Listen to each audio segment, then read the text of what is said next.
Earth has gone dark. We haven't received a single message in 3 years. There's been no communication, no signals, nothing. 2 years ago, the Earth's Directorate's frigate disappeared on their way back to Earth. We don't know what they discovered when they arrived, or if they arrived at all. They haven't exactly been hands-on around here anyway. So there's one less rubber stamp to worry about. Earth is humanity's home planet, Miss Fenhill. The psychological effects of losing our original home will be devastating. We're in serious trouble, my friend. Do you know what this means for Halcyon? We can't rely on Earth for support anymore. We've been cut loose.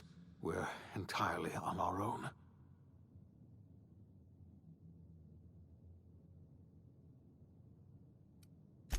Yes, certainly. I'll help however I can. I don't know what happened, but something must have gone horribly wrong. I don't know why Earth's gone silent. I don't even know if Earth exists anymore. We have no connection back to Earth, and return is likely impossible. We're completely alone out here. I heard it from Akande herself. She tried to pressure me into joining her side, you see. Tried to make me realize that all hope is lost, and that we are alone. She was half right. We are alone, and we're going to have to fend for ourselves, because there's no telling what's happened to Earth. You might have heard of the Earth Directorate's frigate. Half the colony's entire military was on that ship. They were returning to Earth when they vanished without a trace. That was 2 years ago. We haven't heard a word from them since. Whatever happened to Earth likely happened to them. Yes, Akande mentioned as much. Earth hasn't sent us a single message in 3 years. No one knows why. Akande had kept the truth to herself, perhaps with good reason. Can you imagine what would have happened if word got out? We'd have utter pandemonium.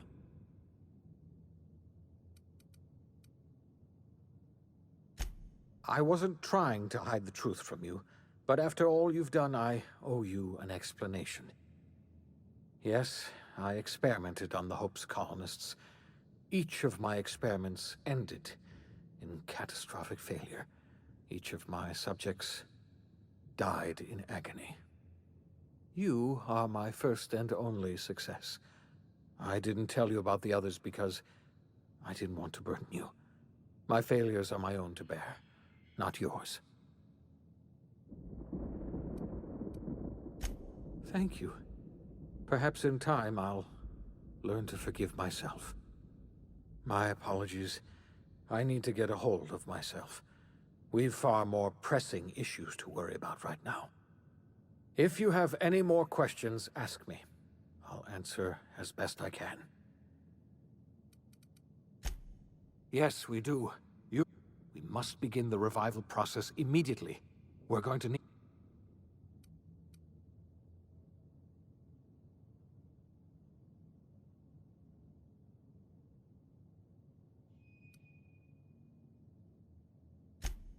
The chairman? I don't... You're the... We're not a colony any longer, are we? Our last connection to Earth has been severed, and so we have been set free. Our future is uncertain, and no one knows what tomorrow holds. Exciting, isn't it?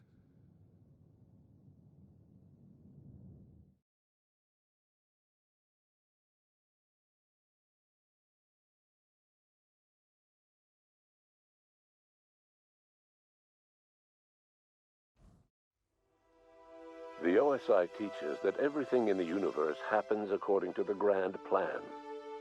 But the stranger that arrived in Halcyon was an unplanned variable. From the moment she landed in Emerald Vale, her actions altered the course of history. The events on Tartarus brought about the end of the board's authority.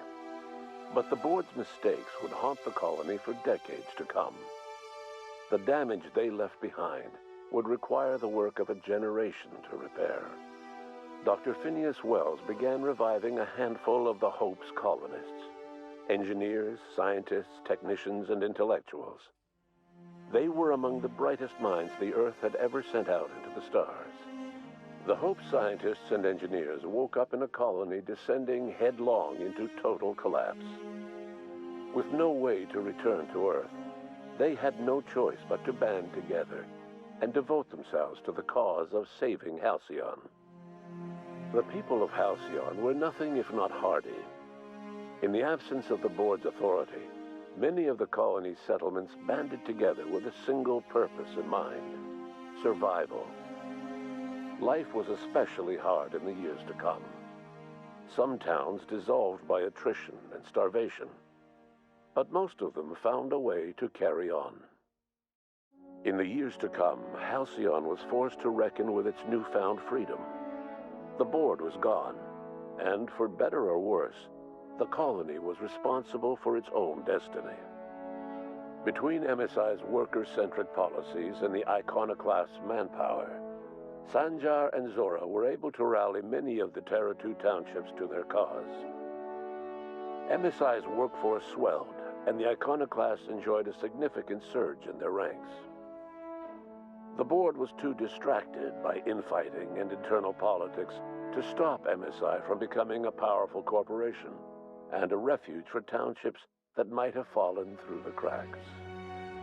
Bolstered by her status as savior of humanity, Lilia Hagen ushered Sublight Salvage to a new golden age. Her company grew bolder and more transparent over time, muddying the line between lawful and criminal for the entire colony. The Sublight family would thrive for years to come. Adelaide McDevitt replaced Reed Thompson as the leader of Edgewater. She and her followers transformed Edgewater in their image. Anyone loyal to Reed was pressured into leaving town, and those who stayed behind adapted to her way of life. Adelaide transformed the old cannery into a new garden. The nearby Edgewater Cemetery provided a convenient source of fertilizer. As for Reed Thompson, it was said that he lasted exactly 2 days outside the walls of Edgewater. Years later, a marauder was found in possession of his hat. Under the leadership of Junlei Tennyson, the groundbreaker held firm against corporate influence. The ship's mechanical stability gave Junlei the time to educate a promising generation of engineers schooled in her family's traditions. The future of the groundbreaker looks promising. The rediscovery of the Hope and the abandonment of the lifetime employment program forced Byzantium to come to terms with some uncomfortable realities about the state of Halcyon. While Byzantines were reluctant to surrender the luxuries they'd grown accustomed to, the board's diminished authority gave them little choice in the matter. Nearly everyone had to learn to make do with less. Some even had to get jobs. It was a dark time indeed. Your influence shifted Ellie's perspective. She finally admitted, albeit grudgingly, that she just might need other people. Sometimes. With a steady income from the life insurance payouts, she was finally able to afford a ship of her own. She hired a small crew and flew supply missions to communities on the fringe. Some of them were even legal. Life in Halcyon was sobering for Felix Millstone.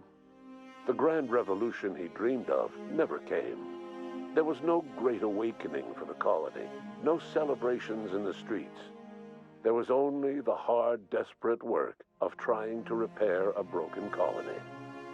Felix never had a head for numbers, but if there was labor to be done, he was there to help. Eventually, Felix realized that the work of a revolution was done with two hands. As much as he enjoyed his adventures aboard the Unreliable, the vicar, known as Max, eventually decided that it was time to move on, to live out the life he had sought so long to create. He knew there were many in the colony who carried burdens much worse than the ones he had struggled with, and he devoted himself to easing their suffering wherever he could. He only ever took up arms again to defend the defenseless. Unshackled from a lifetime of striving and fighting the universe and himself, Vicar Maximilian de Soto was finally at peace. Once the matter with the Hope colonists was resolved, Junlei bashfully asked Parvati if she'd like to join her permanently on the Groundbreaker, and Parvati enthusiastically, if somewhat awkwardly, agreed. The stories of her adventures spread across the colony, and Parvati soon found herself the center of attention. Having served as the engineer of a renowned spacecraft, tramp freighters and wildcat miners sought her out by name, and in no time, she was a fixture in the Groundbreaker's mechanical ecosystem. She and Junlei were never far apart. Nyoka returned to Monarch to take another crack at making a permanent life for herself. She formed the Charon Group, a mercenary outfit of ragtag survivalists and wilderness experts. Anyone in need of a guide, or just looking to throw back a beer and swap stories, could find her camping on the trail or clearing an infestation. The SAM unit that accompanied you spread awareness of the product line's superior sanitation and maintenance capabilities across what was left of the colony. This led to a boost in SAM unit sales. Did you know that SAM units are the longest-lasting, toughest-acting cleaning solution in Halcyon?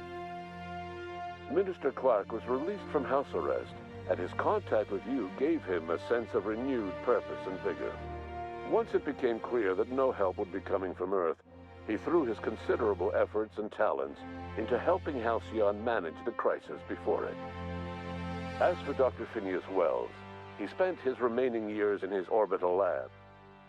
He eventually came to terms with his own past and was able to forgive the mistakes of his younger self by devoting his remaining years to serving the colony. In the end, Dr. Wells was able to save every scientist and engineer aboard the Hope. Over the next decade, nearly all of the Hope's remaining colonists were successfully revived. Halcyon saw a period of rapid technological and scientific advancement. Breakthroughs in dietary supplements saved the colony from starvation. Geoengineering projects and social reforms began to change the structure and character of the colony. Dr. Wells laid the groundwork for the project to save the colony, but he would never live to see the fruits of his labor. He passed away a few years later. His work was carried on by the scientists and engineers he revived. Today, Halcyon has stabilized. The people of the colony work hard to adapt to their new circumstances. Nearby colonies send aid and supplies. Life will never be easy in Halcyon, but for the first time in its history, there exists a sense of real, genuine hope about the future. And what about you, the unplanned variable in the history of Halcyon? You brought an end to the riot on Tartarus and partnered with Chairman Rockwell to run the colony together. As Halcyon looked toward the future, you remained a constant presence in the colony's administration. You were never weighed down by bureaucracy, and you never had to dirty your hands with politics. You had people who did that for you.